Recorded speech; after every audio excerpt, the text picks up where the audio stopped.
Hello everyone and welcome back. I am Duke Silver and today we are playing Hoard Dragon. Now before we get into it, I just want to do a quick plug for my Twitch here.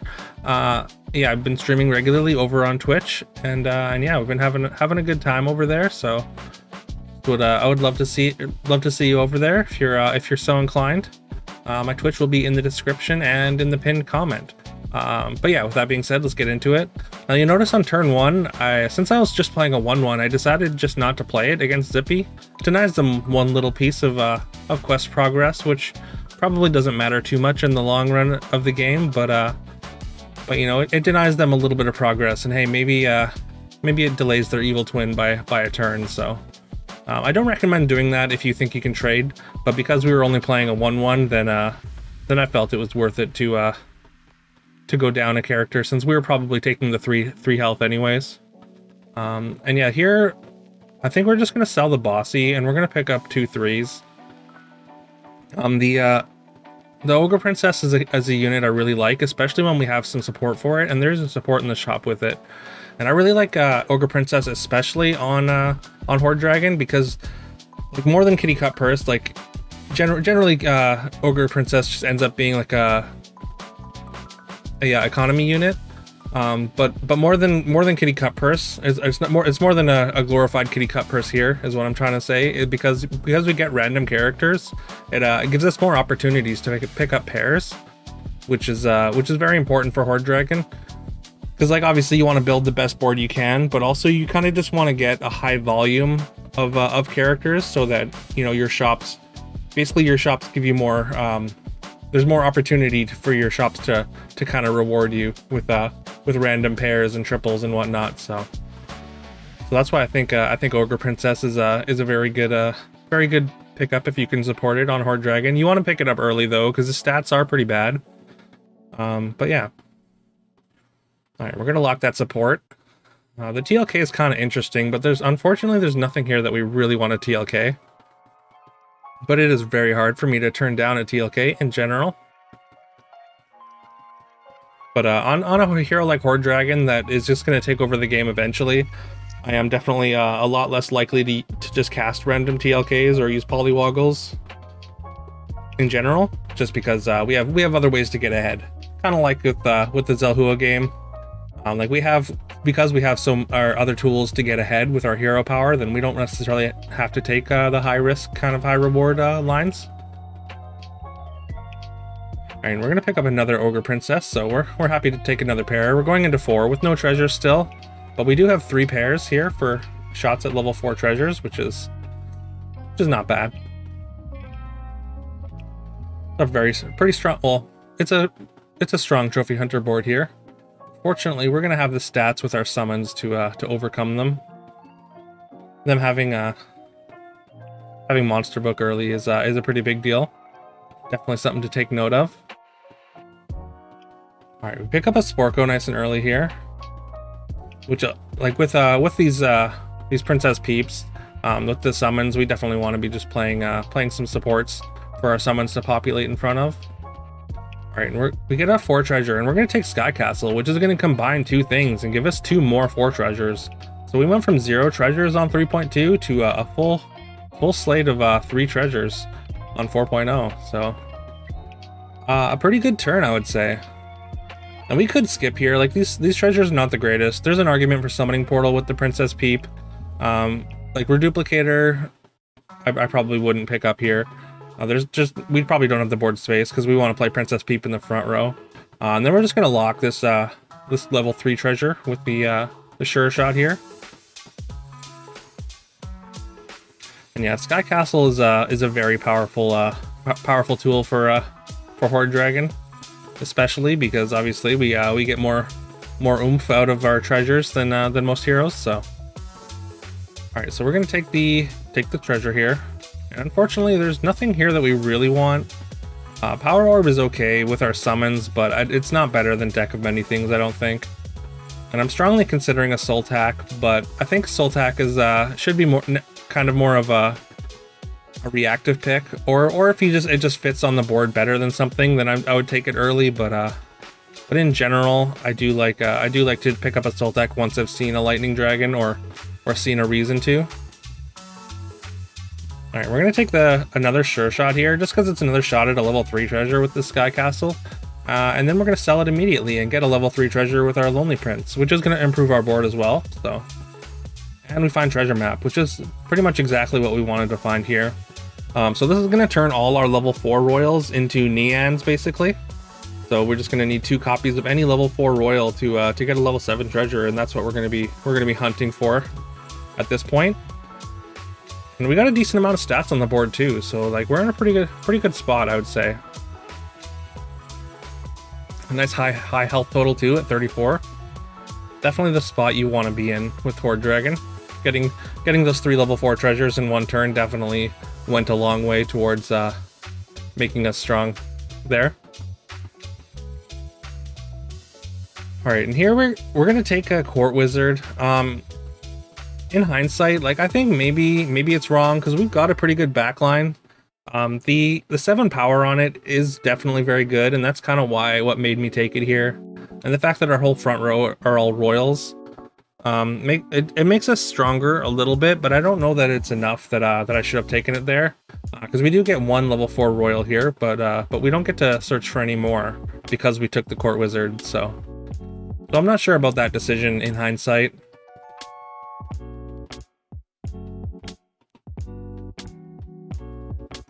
Gonna make pretty short work of this horseman here.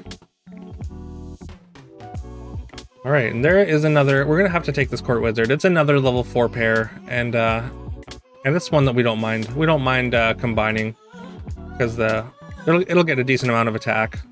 It doesn't. I don't think we can really play 2. We might end up playing 2 on the back line here, but it's not really something that I want to, because I mean, we want to be playing our supports, right, and increasing the stats of our front line.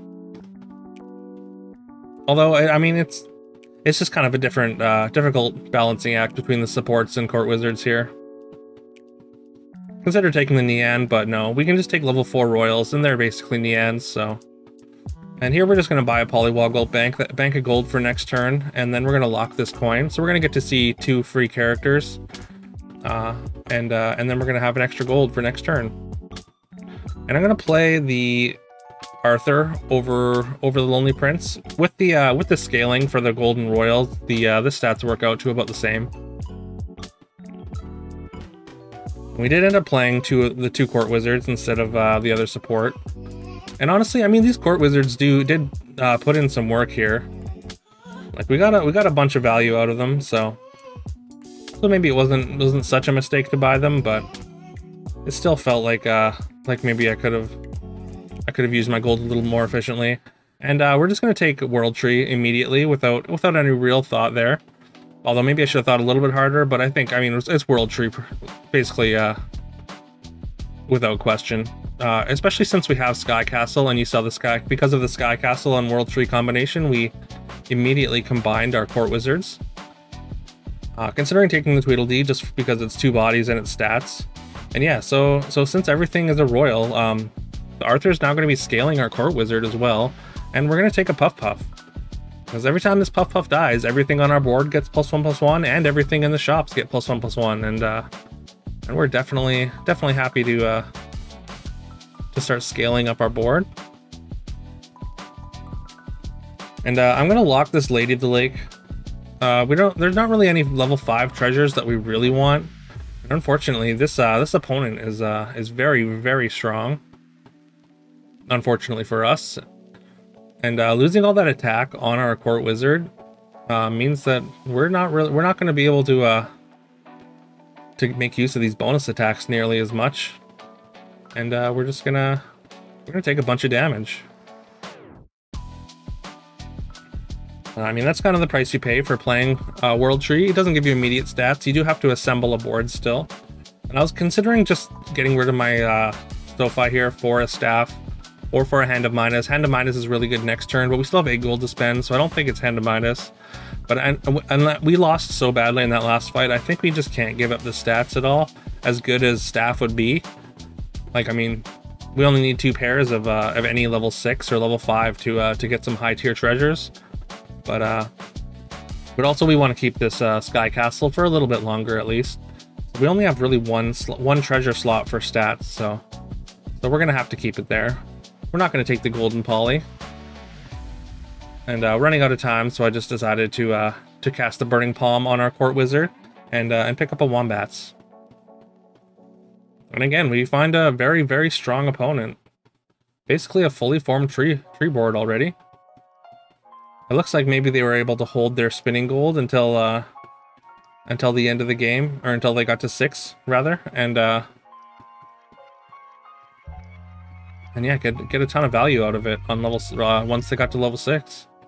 All right, so we're gonna take an Ashwood of our own here.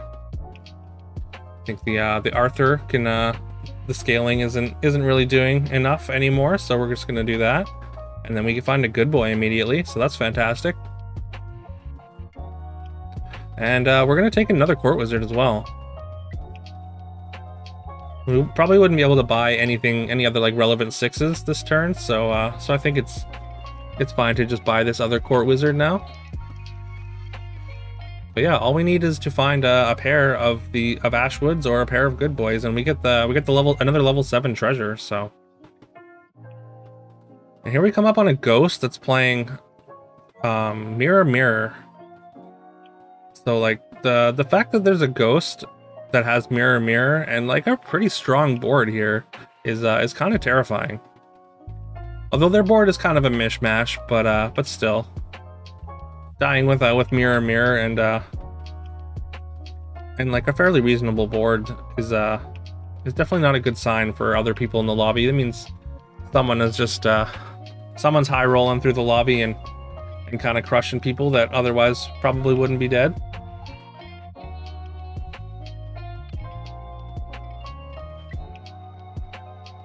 I could take this Bearstein. It's good with the Wombats, but it doesn't really fit on the board because we want to be playing the support. The support adding 10 health. The Ashwood is really good. And honestly, I should take this Echo Wood. We get quite a few stats from like the Wombats and the Good Boy combination here. We could have cut the Puff at this point, but I mean, we kind of want to play the Puff because Puffs are fun. And so we roll past it, basically hoping to find one of these pairs or a Lordy or something instead. But we do not find anything, so we just end up casting a Flourish, which is not the greatest. And Trophy Hunter is going to get that Monster Book Slay on us immediately. Fortunately, they don't have Evil Eye or Horn, so it's just going to be a single Baba supporting that Slay.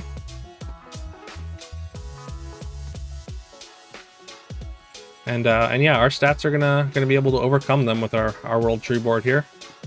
We're gonna take Oni Tyrant. Oni Tyrant is fantastic with Court Wizards because it acts like Spear, right? Court Wizard bonus attacks getting +7/+7 per spear. They're gonna get +10/+10 per attack because they are monsters with Oni Tyrant. And we're against another ghost here, so that's a good thing. It's possible that I should have sold and just TLK'd the Wombats. Like random 6 has a really high chance of becoming something very, very relevant, so I'm wondering in hindsight if it wasn't correct to just do that. As much as I like playing Wombats, we're again the ghosts have been pretty strong, so and the Trophy Hunter that was pretty strong just got beat by this Rumple, who we know has a very, very powerful tree board as well. So that's concerning.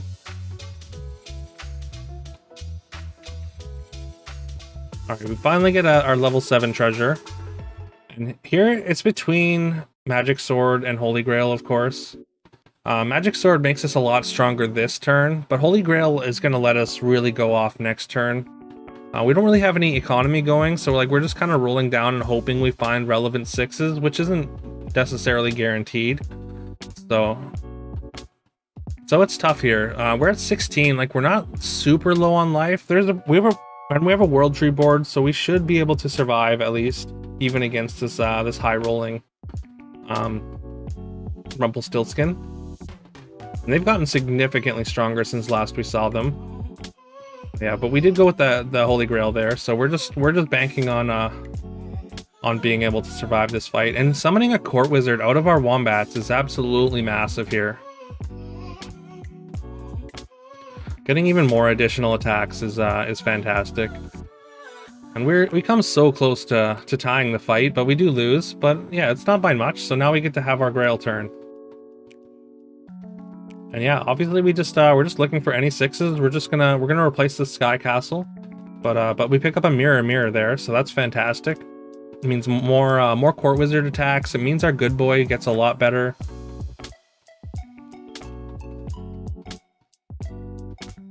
All right, we're gonna take the Pigomorph against the Trophy Hunter. Although maybe again in retrospect, I think that might be wrong. Like maybe we should just use it on like a Knighthood or something. Because we beat the Trophy Hunter last time, and we're gonna have a much stronger board this time. So I think that was a little bit of an overly cautious play, and we're gonna play the Bearstein over the Oni Tyrant here because I mean when Good Boy gets resummoned with Mirror, his stats are gonna get doubled, and with the Magic Sword on top of that, it's gonna be a ton of stats. All right, they slayed with their Good Boy, but fortunately they have only one good unit. It gets very large, but again, it's only one character, and all our characters have a ton of stats, so we make pretty short work of them.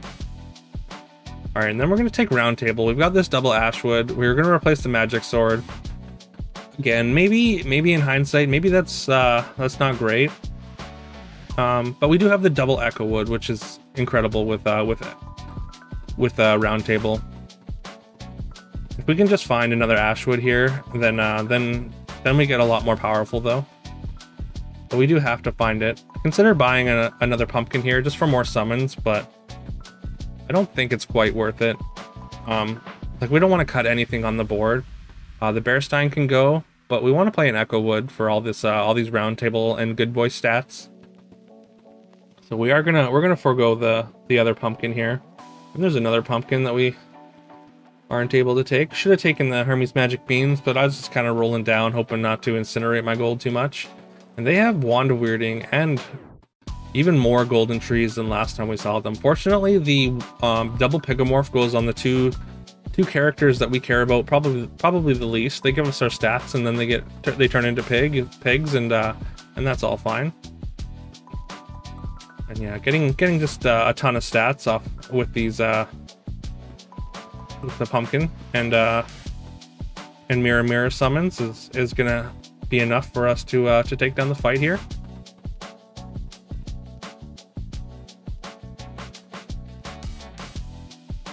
Again, I wonder if this Magic Sword if I should have just kept the Magic Sword. Unfortunately, none of these level 7 treasures that are left in the pool are really gonna be able to compete with the things we have, and we're not gonna be able. We can't get the Magic Sword again, so that's just a very easy skip.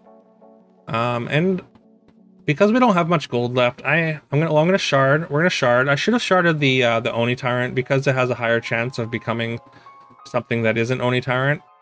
So like a higher chance to become a golden Ashwood would have been, like if we gotten a golden Ashwood, that would have been fantastic there. But yeah, we're just gonna sell the golden Burnbeard for another Court Wizard, because if we tie here and triple the Ashwood, then we've got some space to play another Court Wizard, and that would just further cement our chances of victory. The double Pigomorph hits way more relevant units this time. But these mirror summons are going to give us enough bonus attacks that we are going to be able to take them down, even through this Phoenix Feather summon.